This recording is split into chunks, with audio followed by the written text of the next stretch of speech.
Hey everyone! Welcome to the first of Vendel's Fashion History Showcases. So, because of a few popular requests and some comments in my weekly arcade quest videos, people noting that I had some pretty cool outfits on some of my characters, I decided I wanted to show off some of these outfits and the designs that went into them and the thoughts I had while making them. Upon attempting to make these videos in the first place and thinking about them a lot, I realized this is a really good time to kind of build up another thing that I'd actually really love to do with this channel. So let me know after you watch this video if this is something you'd be interested in seeing more of. But regardless of how you feel, I'm going to make at least 6 of these to showcase the 6 samurai heroes at the beginning. This one is obviously going to feature the Kensei. And what these videos are all going to be about is they're going to be about history, they're going to be about my perception of the individual hero and how he fits into the historical perception of either Eastern lore and history or Western lore and history or wherever they're from, and what that makes me think about them as a character as a whole, and touch on a few points that are presented in the game because of that.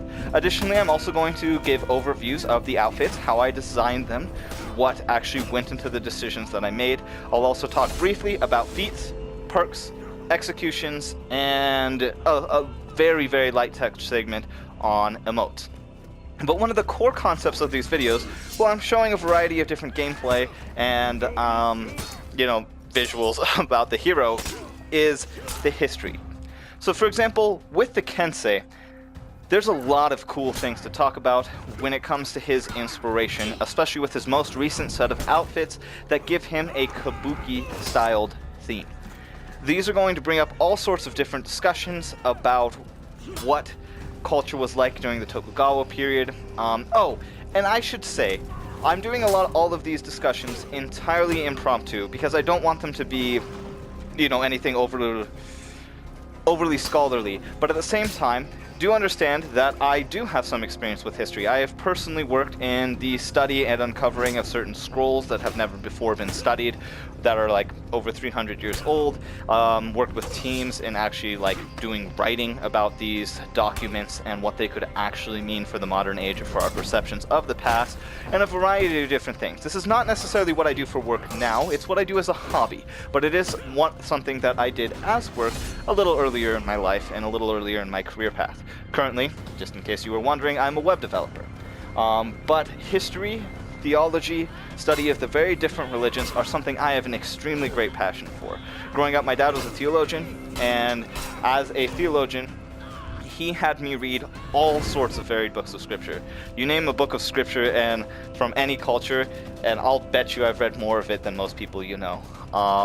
I've read the Bhagavad Gita, I've read the Talmud, I've read pieces of Sikh history. Okay, I haven't read all the Talmud. I've read the Quran, I've definitely read the Bible and the Book of Mormon, I've read the Apocrypha, I have read... You get my point. There's a lot that I've worked through. And with history, I've worked through a lot of material there as well. My most recent interest has been in Eastern Asia. However, I have spent also a lot of time in high school as a hobby studying European history. It was only in college that I really began to dive deep into the Ashikaga shogunates, the later on Genji era, the writings from Murasaki Shikibu, whole bunches of other things that have to do with Japanese history, even a few linguistics pursuits there. The point being, though, that these videos will bring in a lot of that historical context. I'm going to try to make this Kensei one a little bit shorter, and I apologize for that for those that like the Kensei. In terms of the focus on his actual outfit, I'll be skipping some of the things having to do with the effects I put in on him, specifically because I just don't want it to be too long, and as an introduction, this video will already have a lot of length just because of that. So let's talk, first off, about his helmet.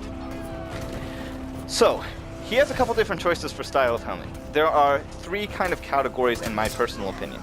There's those that are the theater style. This includes the Yayoi helm, the Kanazuki helm, the Nagatsuki helm, and the Shiwasu helm. These 4 are all themed in a style that looks more like they'd be present on a Kabuki stage than actually on a battlefield. And they give a very calm yet expressive aesthetic to them that is extremely iconic of the Japanese public image because of how well known Kabuki is as a part of their ancient history and culture.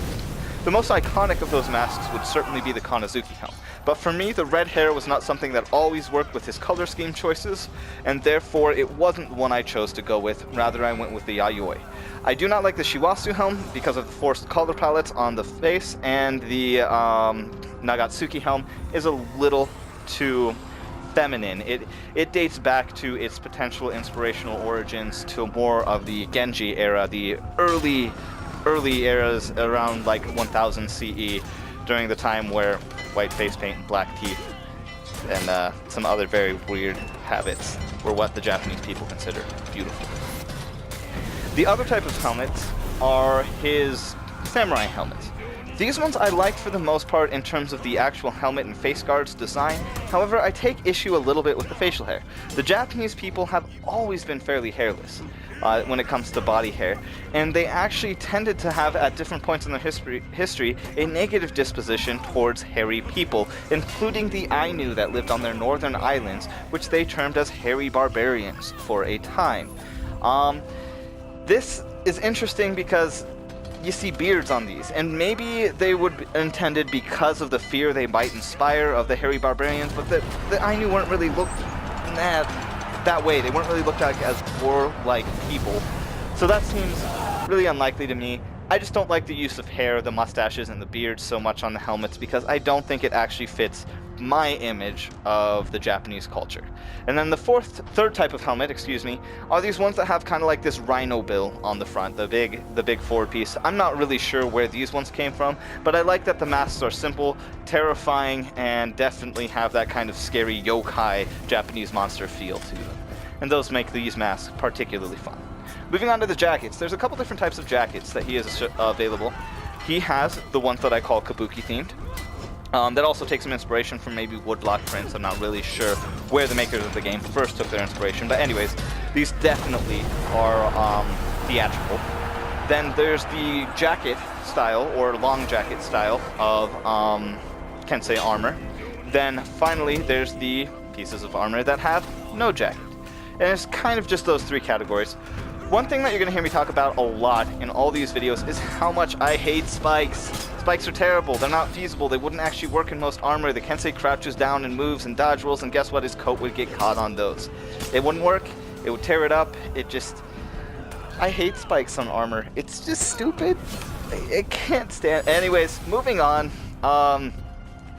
My favorite armors are probably the long coat ones, but again, for the theme that I decided to go with for the outfit as a completed unit was the Kabuki style theme. Of the other choices that you have, the something to note, anytime you're choosing a chest piece for most heroes, it also determines their pants. In this case, the Shiwasu had the white pants that matched the theme that I was hoping to go with and worked across all color schemes for this outfit. It also has some of the darker elements and brighter elements that give it some stronger contrast that I really, really like. But a few notable mentions for breastplates that I actually really like, besides the brief category look that we looked at. The Seika chest. Although it's studded, these studs aren't so terrible that they would catch on everything, and the spikes aren't so pointy that it would ruin all your jacket. It is still a little ridiculous, and it seems a little contrary to the fact that I just said I don't like spikes, but this one's actually almost acceptable, almost realistic, though it, doesn't really serve a lot of purpose. I do like how it looks, however. Another one that also has spikes, for some even bigger hypocrisy on my part here, sorry about that, this won't happen in the future, I swear, it's the Tanuki chest.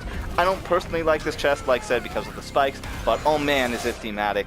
This one with a good color scheme that's red and gold could be beautiful because of the elements that it already has innately in its armor setup, and because of the ornateness of the pants that you see and the undershirt present there.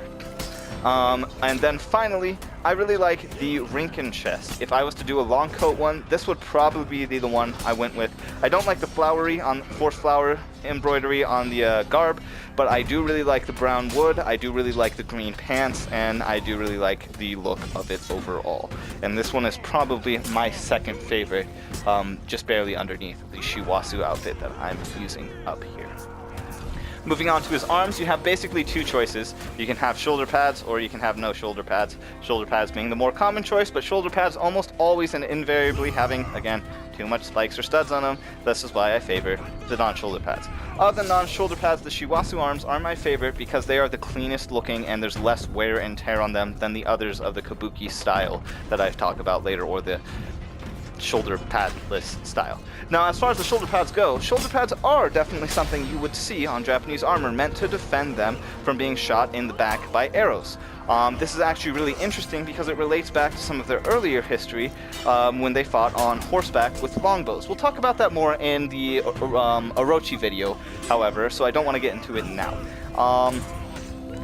But most of his armor has too much studs when it comes to the back, and that's why I don't really favor them. However, if I was to wear a long coat rather than this bow, I would certainly wear shoulder pad armor instead. And additionally, they have some variations in the sleeve texturing and layering that look differently. And still a valuable note is the tanuki armor set, just because it is so unique and definitely something that could be beautiful. I don't know why I can't find it right now, but just take my word for it. I'm determined. Let's take a second. There it is. Okay. It's still got the spikes. Don't like the spikes. But again, it has the same matching undershirt with the mild red and gold pattern that will make it a very interesting outfit if you choose to pursue it. I'm not going to talk about the weapon, generally speaking, in these videos, other than to comment briefly on my favorite set of the ones that I've seen, because I have not managed to unlock all sets for all characters yet. Of the Kensei's weapons, I really like the Koi Waves blade, because it's just kind of serene looking and clean. With that, let's go ahead and talk about his some of the color choices. I'm gonna go, not the color choices, symbol choices. I'm gonna go over this extremely quick. So for his back, if you have a long coat, you can make a really nice embossing in the back circle that's available, but if you're wearing the Shiwasu coat, you're rather designing the kind of drapery down behind his legs here. And I took and used the Kabuki themed mask with some extra symbol on top just to add to the white effect of the outfit and create more contrast there, make it a little more dynamic. For the standards, I wanted to use the flower embossing. I could maybe use another embossing that has similar patterns when I unlock it further down the line, but just to give it a texture that also matched the arms was essentially the only goal here, to create the unified unit. I will admit that I like the hexagonal flower design though in the first place, outright. Shoulders, I've already discussed why I've designed them the way that I have. And for chest piece, this is a character who values theater above everything else, who values the spirituality of things and is peacefully attuned to his own will and energy. And therefore, to me, I like the expression of this symbol, the castle symbol, because it just is a beautiful, peaceful scene and kind of seems like an iconic almost place where Kabuki theater might even be present. So that's what I decided to go with. It also just meshes well with the chest piece as compared to many of the other symbols or embossings that are either hard to see or discern or really take inspiration from. So let's move on to his feats. In short, I'm going to talk just about which feat is good for what. Fast recovery is great in skirmishes and those kinds of matches, tributes as well. Body count is excellent in Breach and Dominion if you're following and mainly in the middle lane. It's wonderful for Breach though, just gotta say, and he is good at clearing things. Iron Lungs is not super useful in my personal opinion. Inspire is again extremely useful in Breach, especially if you're playing defenders, as it allows you to get off extra damage on the ram. Smoke Bomb helps you avoid minions, again has purpose in Breach. Chilling Stare is probably your most useful outside of Breach mode minion modes. But at the same time, still not necessarily particularly my favorite. I almost always would take Inspire regardless. Second Wind is extremely valuable in almost any situation because it extends your E-HP and therefore allows you to get revenge more reliably in ganks, allows you to turn things around, allows you to heal on the battlefield. I would always take Second Wind almost on any hero that it's available on. Additionally, as Longbow, I personally don't like these because they can be dodged so easily. And Steadfast, which has very limited application in terms of how it works to protect you, and its limited availability. And it's also just directly outclassed by Rocksteady, so yeah. Moving on, Feats Arrow Storm for his tier 4. This one is actually very useful as a defender for Breach mode, because you can damage the ram with it quite a bit. Otherwise, it doesn't see a lot of use because most good players will easily dodge out of the way of a coming Arrow Storm. It can clear a lot of minions, but it's not personally my favorite. Stalwart Banner is another good one for defending, but also good for extending your EP similar to Second Wind for your whole team. And Unblockable is my favorite as an attacker in Breach because it allows you to just kind of spam lights, and surprisingly people can't figure out what the heck's going on usually when you have it active. Even in high tier. I have no idea why that's the case, but it does seem to be the case. So I love this feat for that purpose alone. For his executions, I'm going to be talking about them from a brief perspective of what's fast and then what looks great. In short, the quickest one of his is, you guessed it, quick kill. Now, I may not always get these right. If you're looking to actually optimize your execution speed or healing, I recommend looking at the For Honor Reddit community instead, as they have some really good data there for which ones work, but I'm fairly certain that quick kill is the fastest of Kensei's for just getting the execution off. For most beautiful, I give that award to Shizuka ni Nemure. I can't translate it exactly. I used to be able to translate Japanese. I'm a little bit rusty. I would say this means something like butterfly sleep or beautiful sleep. I think it's beautiful sleep. Or maybe it's... Yeah, I can't tell you exactly. I'd have to look this one up later. Maybe I'll put it down in the comments. But anyways, this one's beautiful because it's respectful, it's peaceful, and it is also iconic of the respect and honor that a Kabuki warrior would display. That's why it's my favorite there. As far as emotes, I actually don't really favor many of the Kensei's emotes. Most of them are a little too simple to be that exciting. Of the few emotes that he has that I really enjoy, that I feel like noting, are Blessed Glory, because of the just power of expression that it has in it, and then Recognition. I feel like his bow could be deeper though, and that makes me sad because I feel like there was potential in this one that was slightly wasted. Moving on to his signatures, I really like Goodwill, because again, it exemplifies the honor that I like to see present in the Kensei and his fighting style. Alternatively though, if you want to continue with the Kabuki theme, Shori is also a good choice, because these kind of movements, posing and posturing, are actually kind of similar to those used in Kabuki. Kabuki actors took some inspiration from Bunko, why can't I remember what it's called? Puppet theater, though. And therefore, that's why you'll occasionally see them kind of moving as if they're stiff, sudden, robotic puppets. That's where that comes from. And this has a little bit of that style, but not too much. They could have done more with it if they actually got a Japanese actor who was capable of replicating the Kabuki style of movement, but the general flow of it does have the expressive that Benkei might have up on the stage. So it is very, very cool.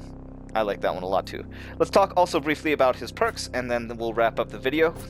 In short, I like Shields Up, Devour, and Endurance.